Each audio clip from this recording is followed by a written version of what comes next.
Gua mau nanya sesuatu dulu nih. Lu pernah nggak lagi nongkrong, beli sebatang rokok seharga 2.000 perak, dan di saat yang sama, lu sama sekali nggak kepikiran buat jadi pemilik pabrik rokoknya? Nah, ini serius. Karena harga sebatang rokok itu literally bisa setara sama harga selembar saham dari perusahaan yang bikin rokok itu. 2.000 perak. Satu lembar saham. Lu udah jadi salah satu pemiliknya. Kedengarannya gila? Iya, tapi itu nyata. Gue Mike, dan di video ini kita bakal ngomongin sesuatu yang menurut gue harusnya udah diajarkan dari SMA, tapi entah kenapa nggak pernah masuk kurikulum. Kita bakal ngomongin saham.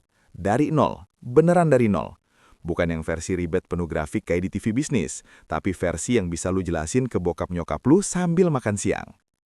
Disclaimer dulu ya, konten ini bersifat edukatif dan bukan merupakan rekomendasi investasi. Selalu lakukan riset mandiri dan pastikan sekuritas Anda terdaftar resmi di OJK melalui ojk.go.id sebelum berinvestasi. Oke, gini. Lu punya sahabat, namanya Budi. Budi punya mimpi buka warung bakso. Modal yang dia butuhin 10 juta rupiah.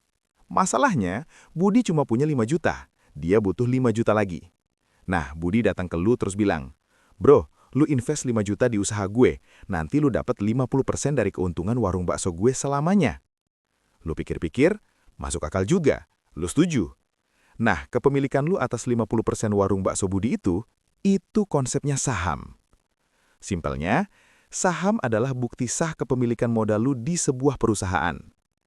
Sekarang bayangin warung baksonya Budi ini gede banget. Dia bagi kepemilikan usahanya jadi 1.000 lembar kertas kecil. Tiap lembar mewakili 0,1% kepemilikan. Lu beli 100 lembar, berarti lu punya 10% warung bakso Budi. Lu beli 500 lembar, lu punya 50%.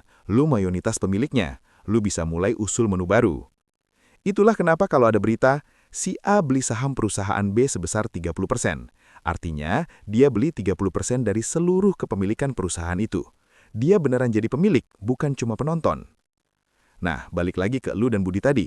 Misalnya tahun depan tetangga sebelah mau beli bagian lu. Dia nawarin 7 juta buat kepemilikan 50% lu yang awalnya cuma lu beli 5 juta. Lu jual, lu untung 2 juta, nggak ngapa-ngapain. Itu namanya capital gain, tapi kita bahas nanti. Yang penting sekarang, saham bukan cuma angka di layar HP, itu kepemilikan bisnis nyata. Lu bukan cuma trader, lu pemilik. Mindset ini yang harus kebawa dari awal, karena kalau lu nggak paham ini, lu bakal gampang panik tiap harga turun dikit. Gue mau cerita bentar, ini beneran keren, dan ini sejarah yang kebanyakan orang nggak tahu. Tahun 1602, Belanda lagi gandrung sama rempah-rempah dari Asia. Cengkeh, lada, pala, itu komoditasnya sultan zaman itu. Nilainya lebih mahal dari emas di pasar Eropa. Masalahnya, ngirim kapal dari Belanda ke Asia itu mahal dan beresiko gila-gilaan. Badai, bajak laut, kapal bisa tenggelam, nggak ada yang mau nanggung resiko sendirian. Nah, muncullah ide yang literally mengubah dunia. VOC, Verenigde de Oost-Indische Compagnie, ngumpulin modal dari masyarakat umum. Siapapun bisa ikut patungan ekspedisi ini. Kalau kapalnya balik dengan rempah-rempah dan untung besar, semua yang ikut patungan dapat bagian. Itu adalah saham publik pertama di dunia.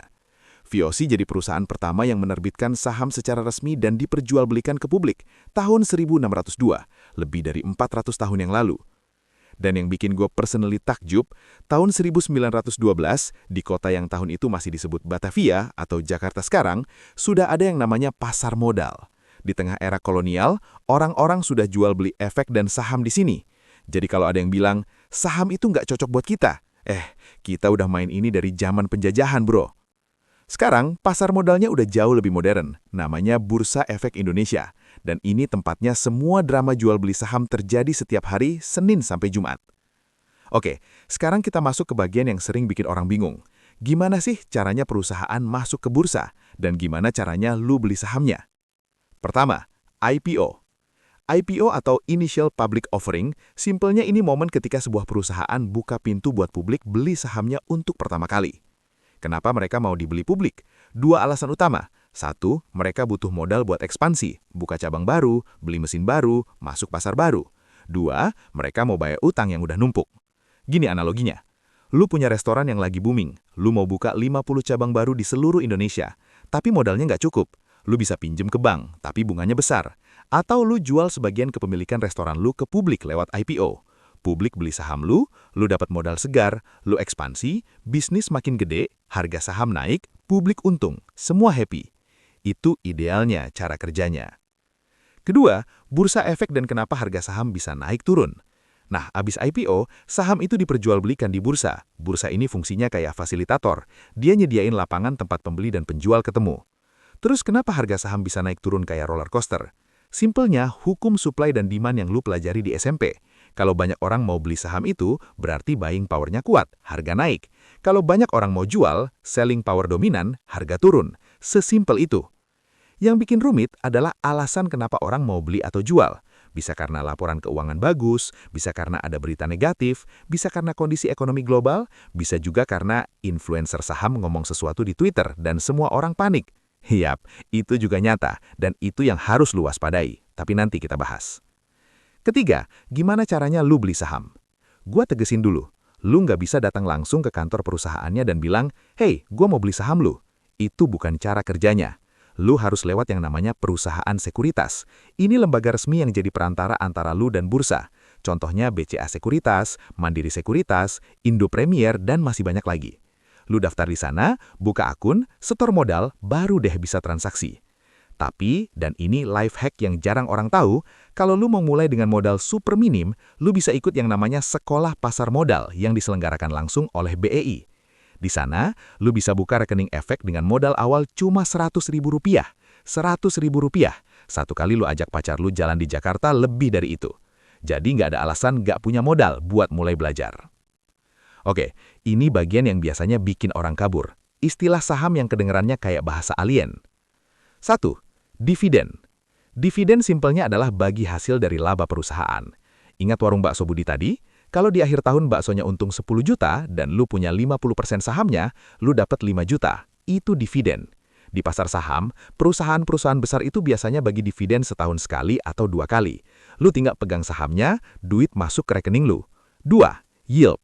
Yield itu persentase keuntungan dividen lu dibanding harga saham yang lu beli. Contoh gampang, lu beli saham seharga Rp1.000 per lembar. Setahun kemudian, perusahaannya bagi dividen Rp80 per lembar. Yield lu sama dengan 80 dibagi 1000 dikali 100%, sama dengan 8%. Itu lebih gede dari bunga deposito kebanyakan bank, makanya orang suka saham yang high yield. 3. Gross margin. Ini indikator seberapa premium atau efisiennya sebuah perusahaan dalam bikin produknya. Gua kasih contoh ekstrim biar nancep. Lu tahu tas Balenciaga? Harganya bisa 20 juta ke atas, tapi biaya produksi tasnya mungkin cuma 2-3 juta. Selisihnya gila banget, gross marginnya tinggi banget. Mereka jual brand, bukan cuma tas. Sekarang banding sama IKEA. Furniturnya murah, dijual masif, marginnya tipis karena kompetisi ketat.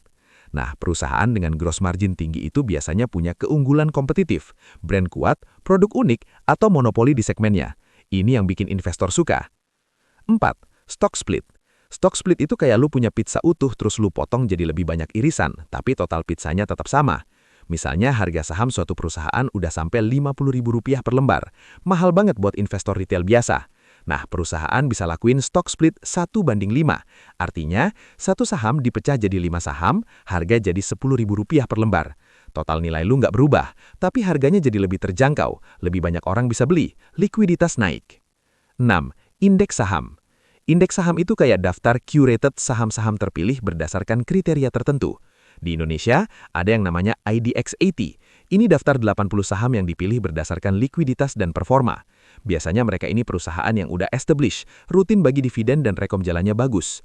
Analoginya, kalau pasar saham itu mall, indeks saham itu kayak top 80 tenant terbaik yang udah teruji, bukan yang baru buka dan belum jelas. Ini bisa jadi referensi awal lu buat nyari saham yang layak dilirik. Oke, gua nggak mau jadi orang yang cuma ngomong enaknya doang. Saham itu bisa bikin lu untung, tapi saham juga bisa bikin lu boncos kalau lu nggak paham resikonya. Jadi gua mau jujur. Cara lu bisa untung, 1. Dividen.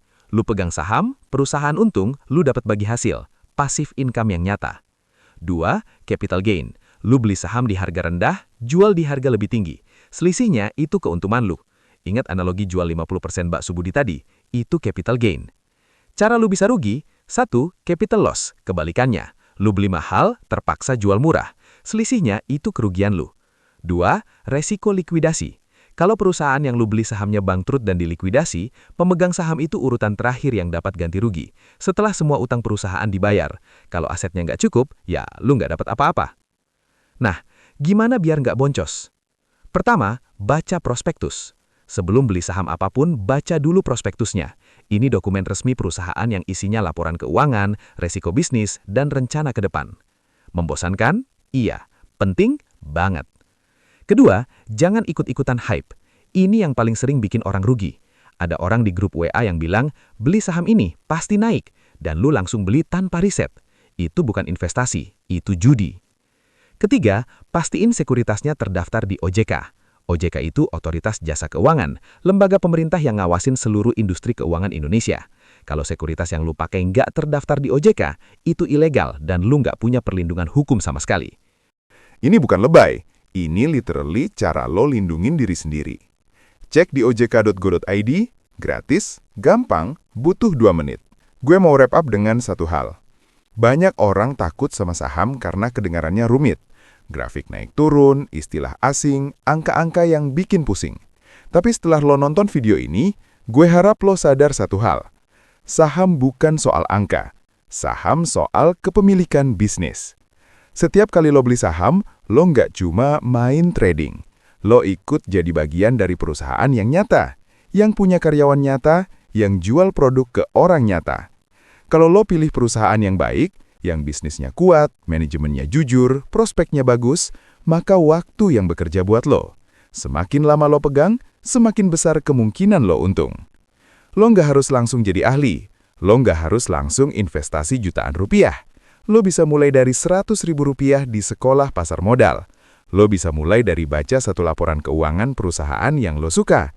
Lo bisa mulai dari subscribe channel ini dan terus belajar bareng gue. Yang penting, mulai dengan logika, bukan dengan FOMO. Jangan lupa like video ini kalau lo ngerasa ada sesuatu yang baru yang lo pelajari hari ini. Subscribe buat nggak ketinggalan video berikutnya, dan share ke teman lo yang masih mikir saham itu cuma buat orang kaya. Gue Mike, sampai ketemu di video berikutnya.